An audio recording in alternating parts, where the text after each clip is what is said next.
هاد الجويجات قال لك اسيدي 1,200,120 ألف درهم، والواحد 6000 درهم، وقال لك عطاوه 9500 درهم فيهم بجوج وما بغاش يبيعوا. اما هاد البركه ف 3800 درهم للراس، هذا اللي قدامي 3300 درهم ثمن الاخر كيف ما قال، وهادو 3500 درهم واخا باقين صغارين. هذا هو الثمن اللي كاين في السوق في ضواحي طنجة. وهذا قال لك اسيدي 3800 درهم حتى هو، حتى هادوك اللي كيجر بنفس الثمن 3800 درهم. هاد الفيديو مشينا لواحد السوق ضواحي طنجة، السوق د الأربع العين داليا، من الاسواق المعروفه ديال الماشيه في ضواحي طنجة. نرصدوا فيه الاسعار والاثمنه، ونشوفوا فيه الحاله ديال السوق وتواجد الماشيه، واش كاين شي بيع ولا لا، ونشوفوا حتى الاسعار ديال اللحوم في السوق والاثمنه، سواء ديال البقري او ديال الغلمي او ديال الكبده او باقي الاشياء ديال المستلزمات ديال العيد.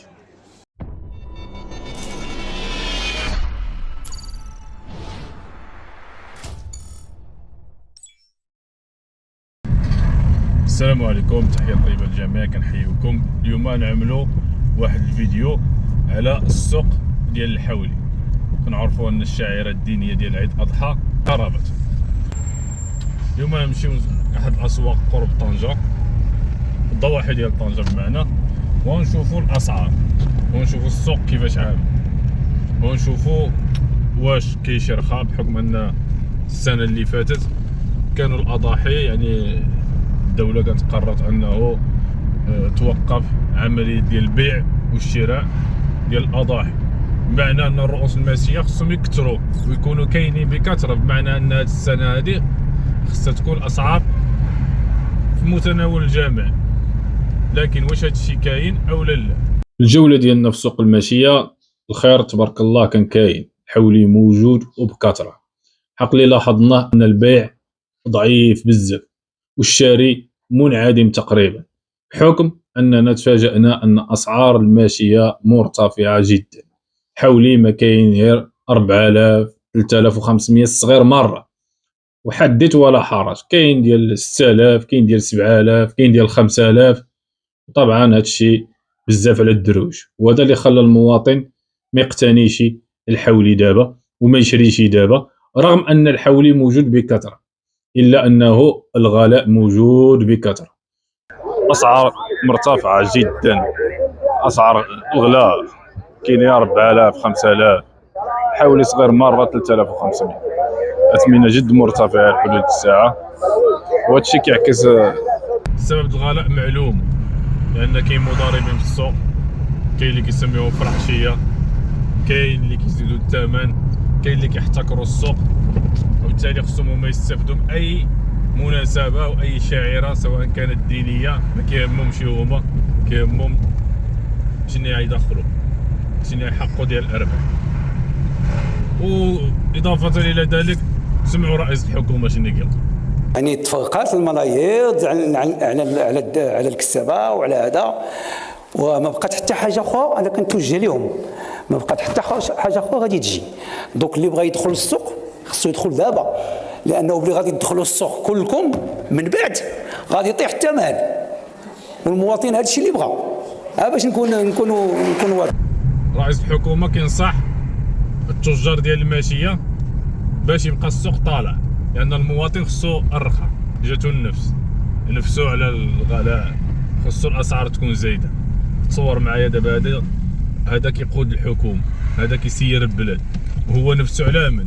على صحابين الفلوس، على صحابين المقاولات، على صحابين الشركات، خصو يبقى الثمن طالع. تصوروا معايا، هذه عقليه ديال رئيس حكومه، هذه عقليه ديال المسير ديال البلاد، هذه عقليه ديال واحد اللي خصو يوفر للمواطن داكشي اللي خصو يتوفر، كيقول لهم والمواطن داكشي اللي خصو. يعني المواطن خصو الرخاء، هو ما خصوش يكون رخاء. كنصحهم باش ينزلوا السوق باش يبقى الغلا. شوفوا على عقليه، شوفوا على رئيس حكومه، شوفوا على احزاب عندنا، شوفوا على ناس دابا هادو هما اللي كيسيروا البلاد. المسؤولين هما المسببين في هاد الغلاءات مع الشناق. ملي كتكون الحكومه كتخدم المقاول وكتخدم صاحب المقاوله، فكتكون هذه هي النتيجه مع الاسف. حق الارتسامات ديالي ان السوق غالبا غيطيح مع قادم الايام، لان عدم البيع ديال الماشيه والتكاثر ديالها هكذا غيخلي الاسعار غطيح لا محاله مع مرور الايام. هذا المواطنين متريتين وما بغاوش يتسرعوا ويشريوا الماشيه. هذا شحال هاد البرك؟ أقول 5000 4800. 4800. الله يبارك. باقي السوق طالع شويه. لا ما فين طالع 4000. زعما عقبة طالع. الله يبارك. ومن الملاحظات اللي لاحظتها في هذا السوق هذا ما رصدتش نهائيا الناس ماشيين بالحواله ولا كيخرجوا الحواله ولا كيشريوا الحواله، ورغم ذلك الكسابه رافضين انهم يطيحوا الثمن، حافظين على نفس الاسعار، ما كاين 4000 5000 6000. هذه هي الاثمنه اللي كتدور في السوق. شحال هذا واحد السيد لاحظنا تسخر واحد 3 ديال الغليمات ماشي خارج بهم. هذا اللي لاحظته في السوق اللي ماشي بهاد الغليمات هادو، هذا في الغالب راه يربيهم.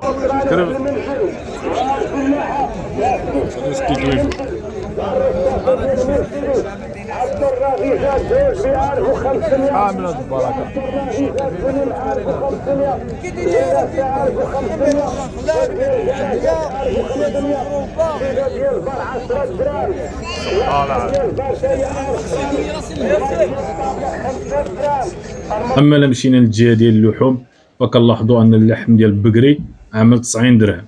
هذا الثمن والطريفه اللي عند غالب الجزاره هنايا.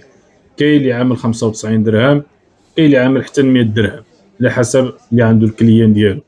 وبالنسبه للكبده عامله 150 درهم.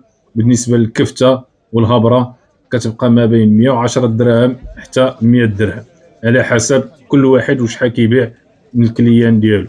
هذه هي الاسعار اللي كاينه دابا حاليا في السوق واللي متواجده حاليا. بالنسبه للغلمي كاين اللي كيعمل له 120 درهم، كاين اللي كيعمل له 110 درهم على حسب كل واحد والثمن ديالو. ما كاينش شي واحد طريفه محدده، لكن كل واحد كيبيع على حسب الكليان ديالو وعلى حسب الناس ديالو وعلى حسب الناس اللي كيتيقوا فيه. كيبقى الاسعار محدده ما بين 100 120 درهم. الكفته كيف ما قلت السعر ديالها كتراوح 110 دراهم حتى 100 درهم. وحتى في فحم لاحظنا انه الثمن ديالو متضاعف وتزاد بزاف. فحم اللي كنا كنشريوها ب 6 دراهم و7 دراهم رجع دابا 14 و15 درهم، يعني الثمن تضوبل بزاف. وحتى الشوايه زاد الثمن ديالها عباد. اذا كان هذا هو الرصد ديالنا من السوق ديال الرباع عين داليا بالضواحي ديال طنجة. هذا من بين الاسواق اللي كيتسخروا منا وكيشريو منا الماشيه الساكنه ديال طنجة. هذا الاسبوع هذا لاحظنا انعدام ديال الاقتناء ديال الماشيه، اللهم يعني ديك 3 الاكباش اللي شفنا ولا ديك 3 الغلمات اللي شفنا، فالناس ما كتشريش الى حدود الساعه نظرا للغلاء اللي كاين في السوق. كيقولوا انه كاين 40 مليون راس الماشيه، بمعنى ان لا كان هذا الرقم صحيح 40 مليون راس ديال الماشيه معنى ان المواشي كاينه بكثره، بمعنى ان السوق غيطيح الثمن ديالو، لان الكساب اذا ما باعش الحولي غيبقى بالنسبه له عبء، وبالتالي هو خصو يخرج واحد العدد ديال الماشيه، وبالتالي اذا كان العرض اكثر من الطلب ضروري يطيح الثمن. هذا الناس كتريط ما كتبغيش تشري دابا حاليا، وهذا هو القرار اللي كنشوفوا اكثر حكمه الان. اضافه الى ان هذه سنه نبويه وشعيره دينيه وليست فرضا، بل هي سنه من اتى بها ماجور عليها ومن لم يقدر عليها فلا اثم عليه. لو نظرنا الامور بهذا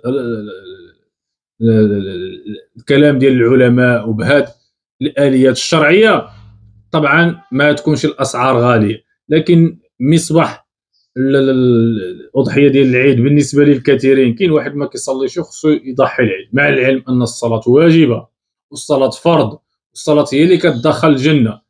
بين الرجل والشرك والكفر ترك الصلاه، هادشي اللي قال النبي صلى الله عليه وسلم: العهد الذي بيننا وبينهم الصلاه فمن تركها فقد كفر، كما قال صلى الله عليه وسلم. وقال عليه الصلاه والسلام: الصلاه عماد الدين، ولم يقل ان اضحيه العيد عماد الدين. لكن الناس بعضهم لا يصلي، بعضهم لا ياتي بالسنن، بعضهم لا يعرف السنن ولا ياتيها نهائيا الا عيد الاضحى، وبالتالي هنا اصبحت العاده تغلب العباده. اما العباده فكاين مراتب. هذا لا يعني اننا كنقلوا من هذه الشعيره، بل انها شعيره دينيه عظيمه العمل بها لها اجر عظيم، لكن لا يعني هذا انها تفوت الواجبات التي يجب ان ياتي بها كل مسلم. هذا الشيء ما نقولوا، ما اصبنا فيه فمن الله وما اخطانا فيه فمن انفسنا والشيطان. نسال الله سبحانه وتعالى يتجاوز علينا.